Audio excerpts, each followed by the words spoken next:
Good morning student, कैसे हैं आप सब। Welcome to MS Nirankari public school. जैसा कि मैंने कक्षा 2 की जो व्याकरण की आपकी पुस्तक है उसका जो पहला अध्याय था भाषा एवं व्याकरण, तो उसके पहले लेक्चर में मैंने आपको बताया था कि भाषा किसे कहते हैं, लिपि किसे कहते हैं, भाषा के कितने प्रकार होते हैं। तो मैंने बताया था बच्चों, आपको मैं एक बार रिपीट कर रहा हूँ उसको, कि भाषा वह माध्यम है या वह साधन है जिसके द्वारा हम अपने मन के भावों को प्रकट करते हैं। भाषा 3 तरह की होती है। भाषा के 3 भेद होते हैं: मौखिक भाषा, लिखित भाषा, सांकेतिक भाषा। मौखिक भाषा में क्या होता है, जो चीज़ हम बोलते हैं उसको मौखिक भाषा बोलते हैं। अपने मन के भाव को लिख कर प्रकट करते हैं, उसे लिखित भाषा कहते हैं। जब हम अपने मन के भाव को संकेतों के द्वारा प्रकट करते हैं उसे सांकेतिक भाषा कहते हैं।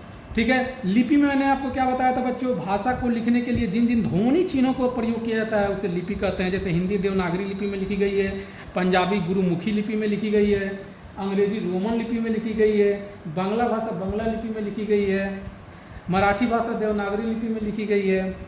तो ये सारे टॉपिक्स मैंने आपको पहले लेक्चर में बताया था। आज जो मैं आपको बताने जा रहा हूँ वो है व्याकरण। व्याकरण कहते किसे हैं, व्याकरण की परिभाषा क्या होती है।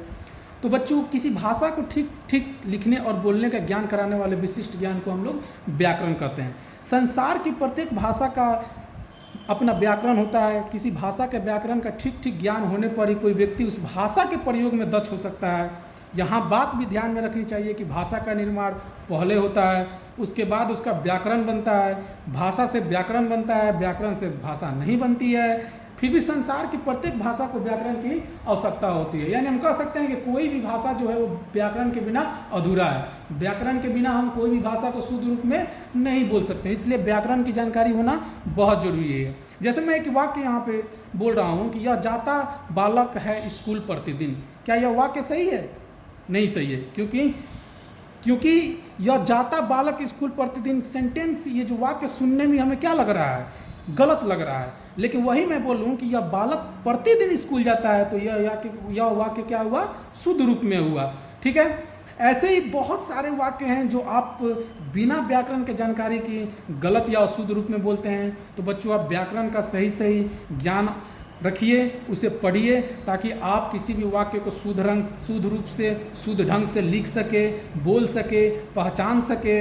तो बच्चों, मैंने आज आपको बताया कि व्याकरण किसे कहते हैं। किसी भाषा को ठीक ठीक लिखने और बोलने का ज्ञान कराने वाले विशिष्ट ज्ञान को हम लोग व्याकरण कहते हैं। कोई भी भाषा है व्याकरण के बिना अधूरा है, इसलिए व्याकरण की जानकारी होना बहुत ज़रूरी है ताकि हम किसी भी भाषा को शुद्ध बोल सके। तो बच्चों, मैं आशा करता हूं कि आप आज व्याकरण की परिभाषा ठीक से समझे होंगे, वाक्य को शुद्ध रूप लिखना समझे होंगे। इसे कॉपी पे लिखिए, इसे समझिए। ठीक है। और वाक्य को, अशुद्ध वाक्य को शुद्ध लिखने का ज़्यादातर प्रयास करिए आप सब। Thank you.